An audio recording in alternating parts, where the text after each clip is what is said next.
Hey everybody, it's TR. We got something different today. Got an acoustic guitar. I'm not much of an acoustic guy. I know I said I don't buy guitars off Amazon. Well, I bought this guitar off Amazon. It's not one of those Amazon brand guitars though. It's not a Leo James, it's not a Fesley, it's not a Fogil, it's not a Grote, it's not a whatever, not a Firefly. It's a Sigma, and that's a real brand name.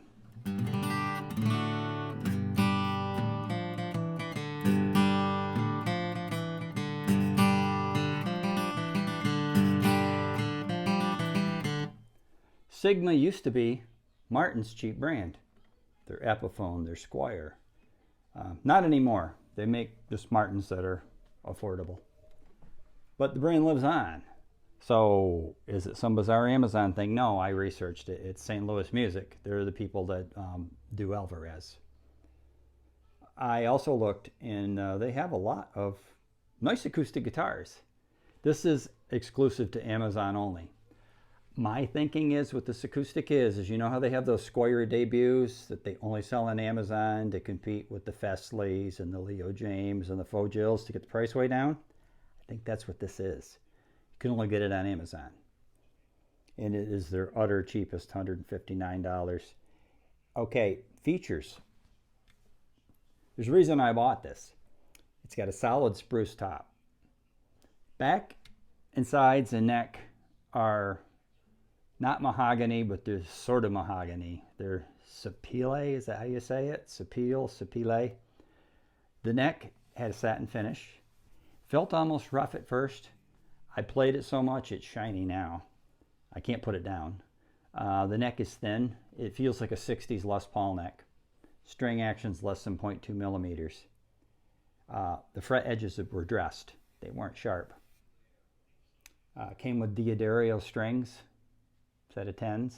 I did change them because I loosened them up to clean the fingerboard, and I noticed that they had kinked my high E string on me. So I had a new set. I put the new ones on. The ones that came on it for being on a guitar that I just bought were in pretty good shape, because a lot of times the strings that come on guitars don't feel very good. Fingerboard and bridge say rosewood. I don't know. That's Indian rosewood or what. It's not pretty rosewood. But then again, I'm old enough. I've got some old guitars that have some really nice rosewood boards on them. So that's sounds good. I did my homework, watched reviews, and everybody was impressed with this guitar. It's copy obviously of a Martin guitar, triple O size. I'm learning. I don't know these things. I'm learning. Apparently that's what they call a auditorium-sized guitar as opposed to a concert, jumbo, whatever. Parlor guitars are the little teeny ones. This is bigger than that. I wanted something that was lap-friendly. Obviously, it doesn't plug in, doesn't have pickup. I'm not going to play anywhere with it other than sitting on my butt on my porch, my couch, whatever. Take it with me on vacation, to visit family, whatever. That was the purpose. Cheap guitar appointments that it does have, it has a plastic nut, plastic saddle. You can expect that. I could change the nut. The saddle would be another story. I've got a guitar that's got a bone saddle, and it's a lot wider at the base because the saddle's actually cut to intonate, you know, the strings that like curves in for like your B string here.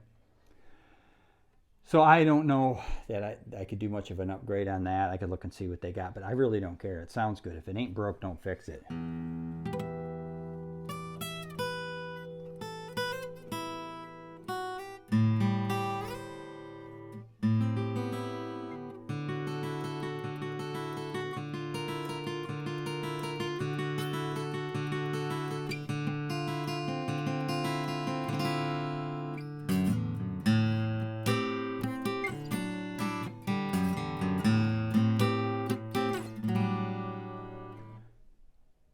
Okay, the tuning machines.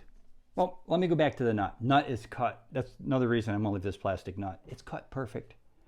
The nut action is right where it needs to be. It's low. It's not too low, but it's very low. the nut slots.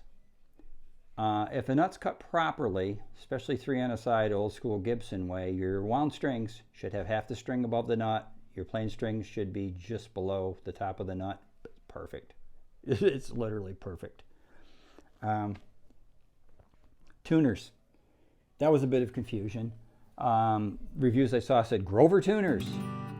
Grover tuners, Grover tuner. Then I found a review that said unbranded tuners. Uh-oh.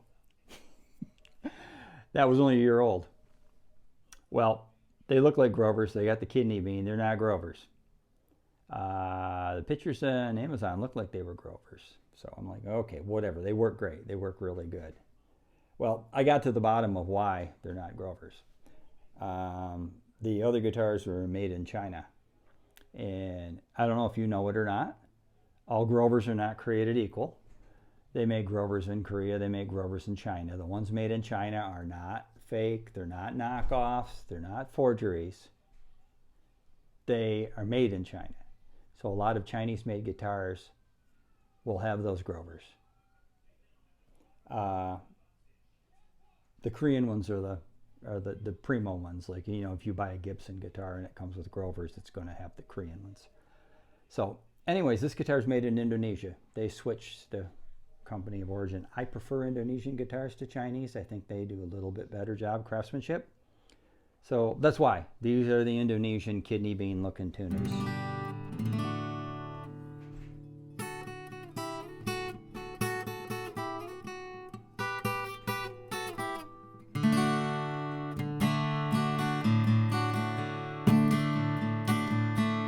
So what I read is this size guitar is supposed to be good for fingerstyle. I guess because of the frequencies it picks out and stuff. So instead of strumming big chords, for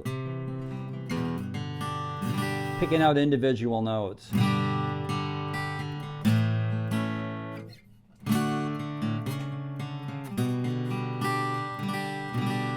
I guess it's supposed to be what its forte is. I mean, I don't do any of that, you know, where they pick and hit your finger on the fretboard, keep time. Maybe I should do that. Maybe I should learn. Like I said, I'm not an acoustic guy.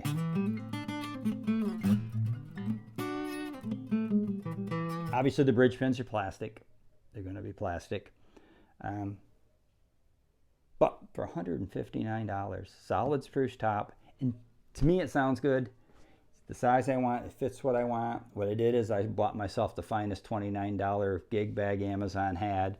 It was actually high rated on there. It's got a decent amount of padding, and I didn't want to go crazy on a $159 guitar. So that's what I got to say about this, and you know, I'm pleased. It's what I wanted.